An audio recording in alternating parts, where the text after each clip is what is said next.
পেট্রাপোল বন্দরে লিঙ্ক সমস্যায় থমকে রপ্তানি আমদানি, চরম ক্ষতিতে ব্যবসায়ীরা। 28 এপ্রিল থেকে পেট্রাপোল বন্দরে লিঙ্ক সমস্যার কারণে ভারতের সঙ্গে বাংলাদেশের আমদানি রপ্তানি কার্যত অচল হয়ে পড়েছে। আগে যেখানে প্রতিদিন 350 থেকে 400টি পণ্যবাহী গাড়ি চলাচল করত, এখন তা থেমে এসেছে 100 থেকে 150-তে। ব্যবসায়ীরা জানাচ্ছেন রপ্তানি খাতে ক্ষতি সবচেয়ে বেশি।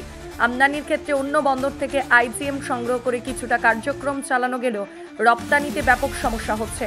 পেট্রাপোল ক্লিয়ারিং এজেন্ট অ্যাসোসিয়েশনের সম্পাদক কার্তিক চক্রবর্তী জানিয়েছেন, কাস্টমসের ইন্টারনেট সমস্যার কারণে ইজিএম ও আইজিএম জেনারেট করা সম্ভব হচ্ছে না।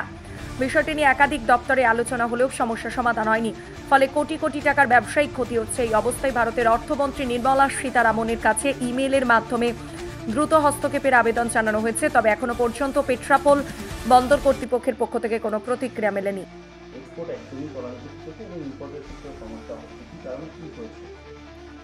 মূলত লিঙ্ক প্রবলেম পেট্রাপোলে এখানে যেটা দেখা যাচ্ছে, লিঙ্ক প্রবলেমের জন্য এক্সপোর্ট হচ্ছে না লাস্ট 5-6 দিন ধরে।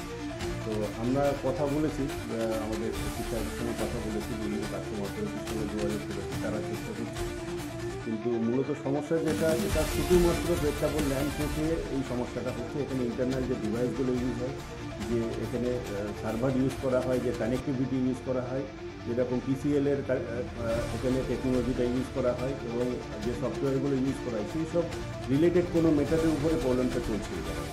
তো হ্যাঁ, তার জন্য লিঙ্কটা আসছে না।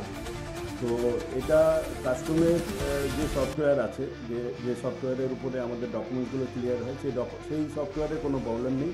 পেট্রাপোল ইন্টারনাল যে ডিভাইসগুলো এখানে ইউজ হয় ওই সফটওয়্যার অপারেট করার জন্য, সেই ডিভাইসগুলোর জন্য প্রবলেম, যার জন্য লিঙ্ক জেনারেট করতে পারছে না, এখান থেকে শিপিং বিল জেনারেট হচ্ছে না। আর ইজিএম সব থেকে প্রবলেম যেটা হচ্ছে, ইজিএমটা এখান থেকে জেনারেট হচ্ছে না। তো যেরকম পেরিসেবল গুডসগুলো যাচ্ছে বা ইম্পোর্টেরগুলো, লাস্ট একদিন ধরে দেখতে পাচ্ছি আমরা ইম্পোর্টের সাপোর্টগুলো বা পেরিসেবল গুডসের সাপোর্ট দিচ্ছে আমাদের যারা অফিসার আছে, সেটা অন্য পোর্টের দিয়ে অফিসারকে পাঠিয়ে সেখান থেকে বা এখান থেকে অন্য যেগুলো ভার্চুয়াল যেটা করা যায় ভিপিএনের মাধ্যমে যে সার্ভিস নিয়ে অন্য ডিভাইসের সঙ্গে কানেক্ট করে, কিন্তু এগুলোর জন্য প্রবলেম, এগুলো করলেও যে প্রবলেম যেটা থাকছে, ইজিএম জেনারেট হচ্ছে না। কত গাড়ি এখন অন এভারেজ 400 ট্রাক এখান থেকে যাই। এখন 400 থেকে 450 গাড়ি যেত, যেটা এখন 50% হয়ে গেছে।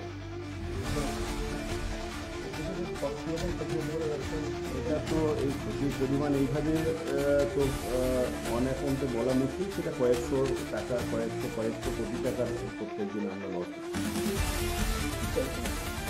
ডেফিনেটলি এখানে পেট্রাপোল পোর্ট, এটা এশিয়ার মধ্যে সবথেকে বৃহত্তম পোর্ট।